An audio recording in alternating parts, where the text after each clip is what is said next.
Quinn Hughes speaks out on his own expectations heading into this season to hype up Canucks fans even more. But first, Elliotte Friedman's latest trade block report contains the perfect fit for Vancouver. We'll be breaking down all of that in this episode of Canucks Digest, but first make sure to hit that subscribe button and click the bell icon so you don't miss any and all updates surrounding the Canucks as we head into the preseason. With that, let's hop into the first topic of the day, which is Friedman teases trade. And we see here in a quote from his 32 Thoughts podcast that, "I don't think anybody will be surprised if sometime this season Cam Fowler is elsewhere. And from what I've been hearing and been being told, it is a positive working environment with him and the Ducks about getting this done and finding him a new place to play." And the article that is from also elaborates even further, saying Fowler would come into Vancouver and play a top 4 role for Rick Tocchet's group.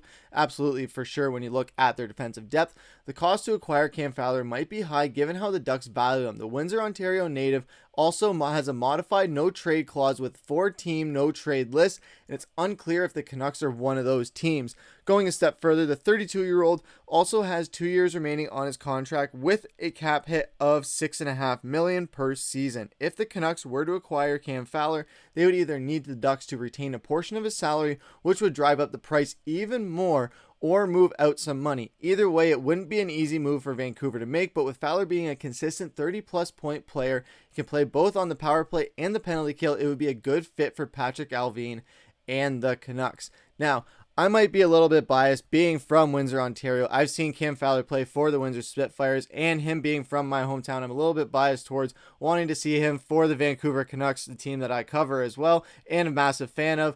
It would be great to see. However, it is a steep price tag, but when you look at his stats, he does bring production, like it says in the article there, consistently at least 30 points. When you look at his average, he does have a pretty nice track record of doing exactly that, especially last season where he had 5 goals, 34 assists for 39 points in 81 games on a team as miserable as the Anaheim Ducks. That's where he's been his entire career. He hasn't been to the postseason since the 2016-2017 season. I know in the other season, in the 2017-2018 season, they did make the playoffs.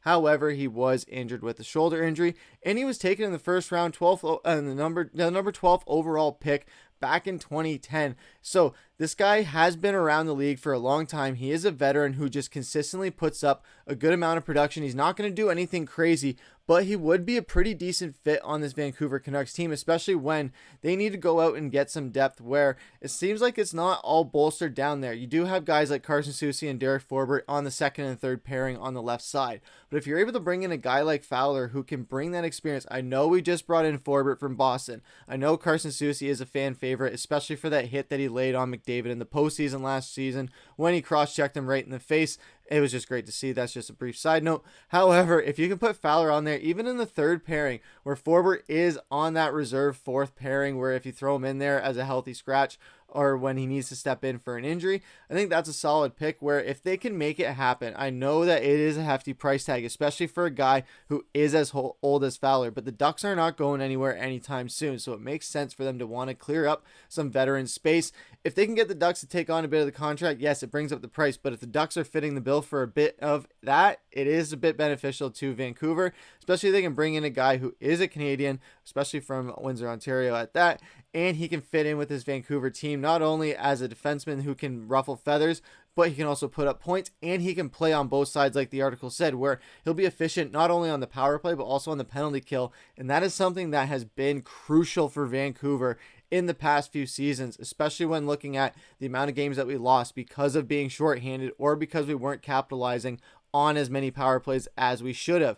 So if you bring in a guy like Fowler who can bring in that veteran experience, the productivity of the points, and the power play and the penalty kill productivity as well, I think we're going to see some really good numbers for Vancouver. Again, I think the biggest obstacle of making this happen is the price tag. Vancouver does not have a lot of room left, but especially when, even if they take Tucker Poole's salary out of the picture, it still only leaves them with about $2 million. $6.5 million is a long way towards getting that done, so that's going to be interesting to see if they can make some money moves around to do that or let some people go.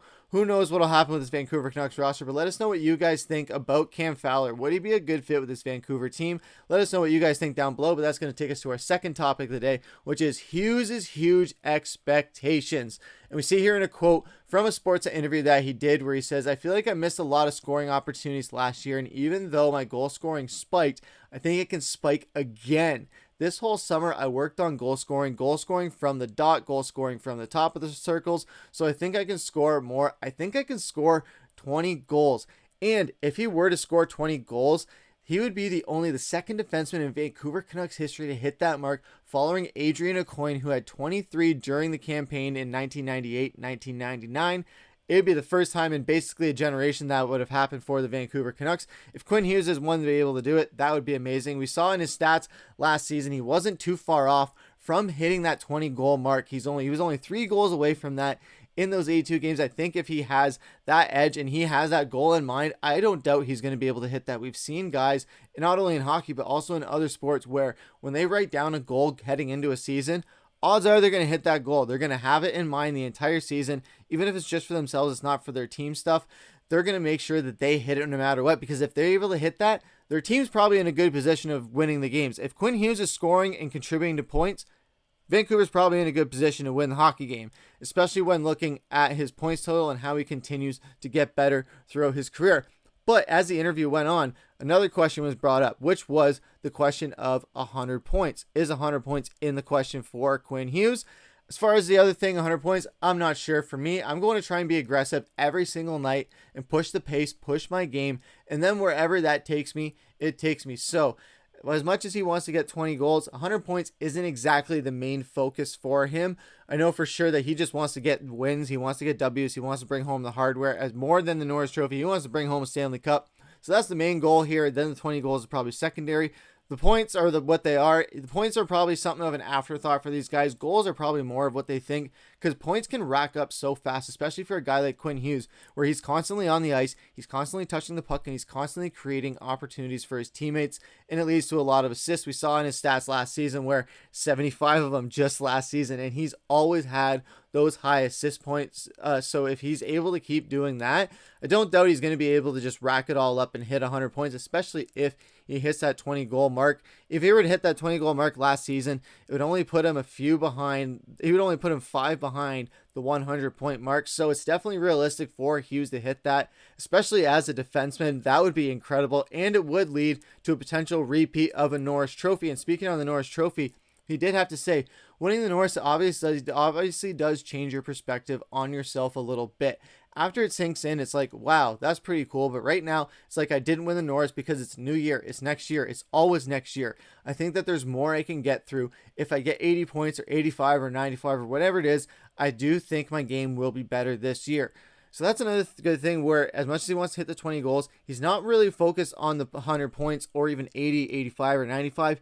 He just wants to be better and put his team in position to win and be better than next year. And he doesn't doubt that that's going to happen. I don't doubt it's going to happen. We've seen where he's continuously gotten better and better and better each year, and eventually got himself the Norris Trophy. So at the next point, what's next? A repeat Norris Trophy and a Stanley Cup?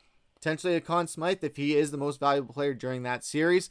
That'd be amazing to see, and that would be a great triple crown for him to win as far as hardware goes, and would just cap off an incredible season for him ahead, and just another great milestone of a great start to a great young career for Quinn Hughes. But let us know what you guys think down below. Do you think Quinn Hughes is poised for another Norris Trophy? Do you think he's going to get 100 points, or do you think he's going to get 20 goals? Which one do you think is more likely? Let us know down in the comments below. But that's going to take us into everyone's favorite topic, which is comment of the day. And this comment comes from Fabled Hero 929 saying, hearing this news, I do believe the Vancouver Canucks need to sign another goalie. Shelovs will be good, but I think expecting him to be a starter so quickly might be a mistake. And this is referencing our last video where we talked about all of the drama surrounding Thatcher Demko, Artur Shelovs. When will each of them be ready? When will Demko be ready? Will he be ready by the beginning of the season, mid-season, quarter season? Who knows at this point? What is the injury? And at that risk, you do run the risk of running Shelovs in the net way too much and overworking. We did touch on that last video. So yes, bring in one of these guys. I know someone did mention that go look after Lankinen as well. Don't just look at Ranta or Martin Jones. Go after a guy like Lankinen. He would be a great fit in Vancouver as well. We got to bring in someone who's going to be a safety valve. Let us know what you guys think down below. Who would be that safety valve? But that's going to do it for this episode of Canucks Digest. I've been your host, Griffin. Take care.